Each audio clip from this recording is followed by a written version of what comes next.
Les filles, il est temps de bouger, croire en vous et saisir chaque opportunité pour transformer votre avenir dès aujourd'hui. Alors, comme je l'ai dit en intro, les filles, aujourd'hui, on parle un peu de nous.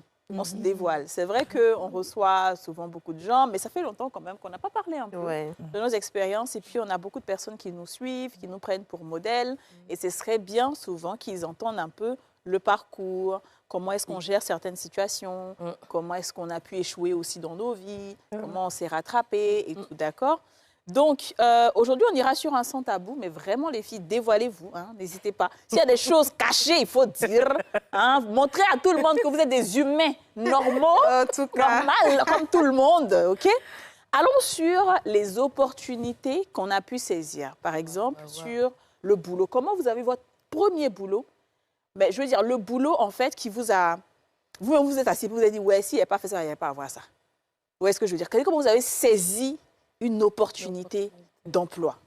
Ah là là. Qui veut commencer? Là, tu nous renvoies dans des souvenirs. Ouais, mais c'est ça, en fait. Parce que c'est ça, en fait. Il Il y a tellement de jeunes. Dis, Yasmina, tu veux commencer? On est tous en réflexion, là. On est tous en train de bouillonner, de chercher. Je vous donne toujours la parole. Ah ouais? Oui. Bah écoutez, alors... Moi, j'ai eu beaucoup... Attends, je vais raconter la mienne. Ouais. Voilà. Alors moi, je me souviens, après l'obtention de mon bac, j'ai voulu vivre de la musique. Mais comme c'était un milieu qui n'était pas sûr, j'ai eu une conversation avec ma mère. Elle m'a dit, écoute, choisis la musique. OK, c'est ce que tu veux faire, il n'y a pas de souci, mais il faut que tu aies un diplôme pour que tu puisses te retourner au cas où ça ne marche pas. Donc, j'ai cherché à faire de l'alternance. En cherchant, je n'ai pas trouvé. Une fois que je n'ai pas trouvé mon alternance, j'ai été contrainte de devoir travailler.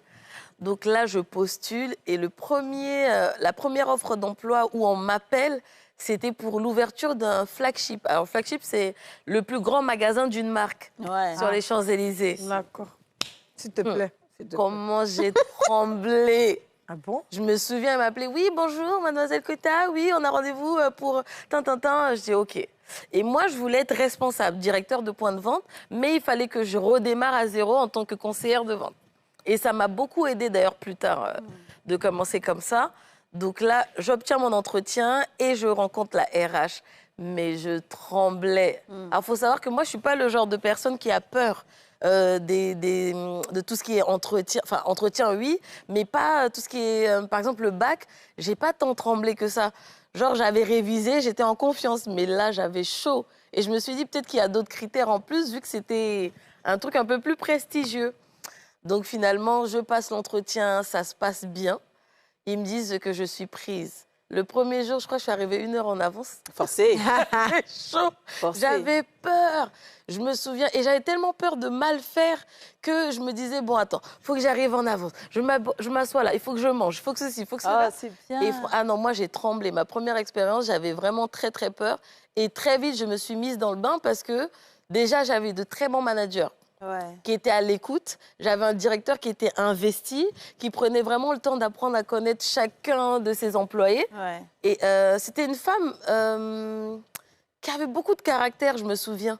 Tu sais, les femmes un peu imposantes, qui font limite peur. Qui font limite peur, ouais, si. Je t'en prie, ma chérie. Ah non, mais ça m'a suivi. Donc c'est ça qui te vient en tête tout de suite quand on parle d'expérience. Ah oui. D'accord. Oui, Mais quand quelqu'un parle, il faut dire ce que tu as retenu de ce qu'il a dit. Tu as retenu quoi?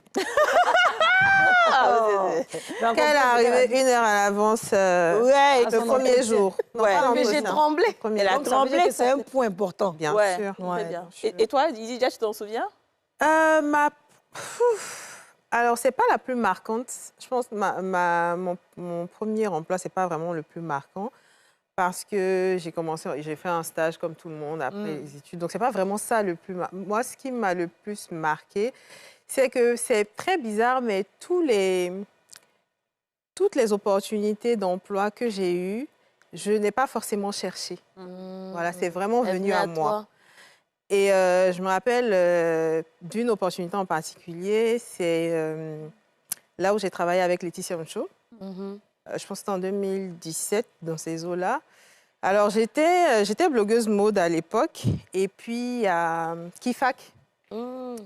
Donc, Kifak qui m'a écrit un jour, qui m'a dit « j'ai une grande sœur qui cherche quelqu'un pour faire de la rédaction, etc.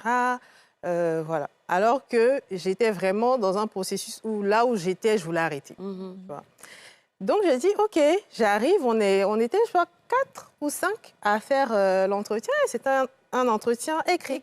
Wow. Donc, on devait faire un genre de, comment dire ça, dissertation sur, sur la mode ou sur la santé. Donc, c'était les deux. Et puis, on a fini, on a rédigé, on a donné. Après ça, on a fait l'entretien physique. Donc, je me rappelle qu'elle m'a dit, quand on a fini, tu peux mieux te vendre. Alors que moi, je pensais que je me vendais déjà super bien. Mais elle a dit, tu sais, tu peux mieux te vendre. On sent qu'il y a vraiment un gros potentiel, etc. Et puis, je pense que quelques jours après, ils m'ont dit, voilà, c'est toi qui as été retenue. Donc, j'ai commencé comme ça. Et j'étais très contente parce que c'est une femme que j'aimais beaucoup, que j'aime beaucoup d'ailleurs. Je la trouve très dynamique, qui n'a pas pris son rôle de Miss pour déposer sur sa tête, qui a vraiment bossé à côté de ça.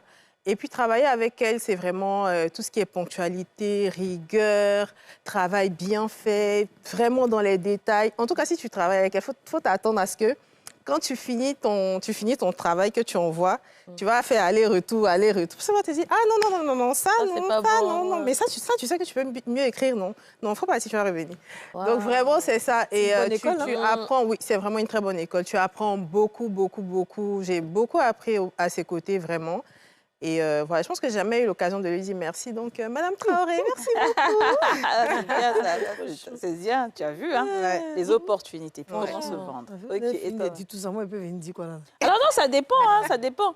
Dis-nous. D'accord. Bonsoir. Vous allez bien? Ça va? Ouais, moi, j'ai un peu avant de venir. Oui. D'accord, moi, j'étais à Londres, comme vous savez. Et je passais souvent dans les grands centres commerciaux. Vous voyez les dames qui sont arrêtées devant les grandes marques là, de maquillage, de parfum. Elles sont en tout noir, en petites jupes. Même quand tu vas sur les champs, tu rentres dans les galeries, là, les dames sont belles. Puis je me disais, mais purée, il faut que je fasse ça, quoi. Mais comment elles font? Parce qu'à l'époque, je pensais que j'étais super belle. Pour moi, il n'y avait pas plus belle que moi, dans ma tête en tout cas. Donc je me suis dit, non, c'est pas possible, il faut que je fasse ça un jour. Puis un jour, je suis allée dans un quartier qu'on appelle Brixton. C'est d'ailleurs le quartier où Naomi Campbell a été découverte. Juste entre parenthèses pour donner un peu une idée. Et je suis rentrée dans le centre commercial, je suis allée chez une dame. J'ai vu une dame qui paraissait être une Africaine en tout cas. Et je suis allée vers elle, je lui ai dit que je voulais me maquiller. Et en fait, je n'avais pas d'argent.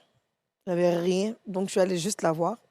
Et elle m'a maquillée. Elle m'a maquillée cadeau, puis elle a tout payé, même maquillée. Donc dans la causerie, là, ma même comédie que je fais ici, là, j'ai toujours été un peu comme ça. Hein. Je commençais à l'ambiancer. Et puis elle m'a dit qu'elle est congolaise. Ici, elle savait. Tous les petits mots de kitoko. Moi, j'ai commencé. Ne laissez passer votre chance. Agissez maintenant et créez la vie que vous méritez pleinement.